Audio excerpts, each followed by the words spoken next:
Another day, another basketball stories na naman ang pagkikwentuhan natin. At ngayon nga ay pag-uusapan natin ng balitang magtatanggal na nga daw ng players ang Boston Celtics ngayong off-season. At ang balitang gusto na nga daw ni Jordan Poole na bumalik sa Golden State Warriors. Matapos nga ang maagang malaglag ang Boston Celtics sa playoffs ay tuluyan na nga sila makakapag-focus sa paggawa ng kanilang mga gagawing bagong plano para sa darating na off-season. And since nga merong bagong namamahala ngayon ang Boston Celtics, ay expected na nga po ninyo na malaki talaga ang mangyayaring pagbabago sa team. Sa katunayan, base nga sa pinakahuling inilabas na balita ng isang NBA insider, susubukan na nga daw ng kanilang front office na magbawas ng bayarin sa kanilang lineup. Kung inyong ang matatandaan, maraming ang contract extension ang ibinigay ng Celtics sa kanilang mga players ng nagdaang off-season, which is hindi na-afford ng kanilang prangkisa. Kaya upang mabawasan nga ang kanilang mga bayarin ay plano na nga nila na magtanggal o mag-trade ng ilan sa kanilang mga key players.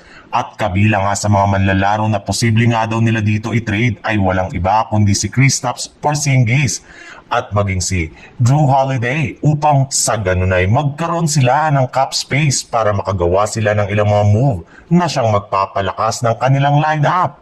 Expected na rin naman nga nila na hindi pa makakabalik si Jason Tatum sa kanilang lineup next season. Kaya kailangan talaga nila ng sapat na cap space para makakuha ng bagong manlalaro. Sa kabilang banda naman, ikinumpirma na nga ni Coach Steve Kerr na ang rason nga bakit hindi nila binibigyan ng malalaking playing time si Jonathan Kuminga sa Golden State Warriors ng mga nagdaang buwan ay hindi nga daw talaga ito fit at kasama ng kanilang dalawang superstar na sina Stephen Curry at Jimmy Butler.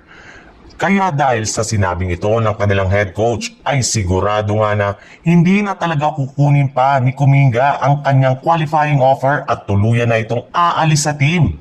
Pero ayon rin naman nga sa kalalabas pa lang na balita ng isang NBA insider, hindi rin naman nga daw papayag ang front office ng Golden State Warriors na mawala na lang ng basta-basta si Kuminga nang wala silang nakukuhang kapalit nito.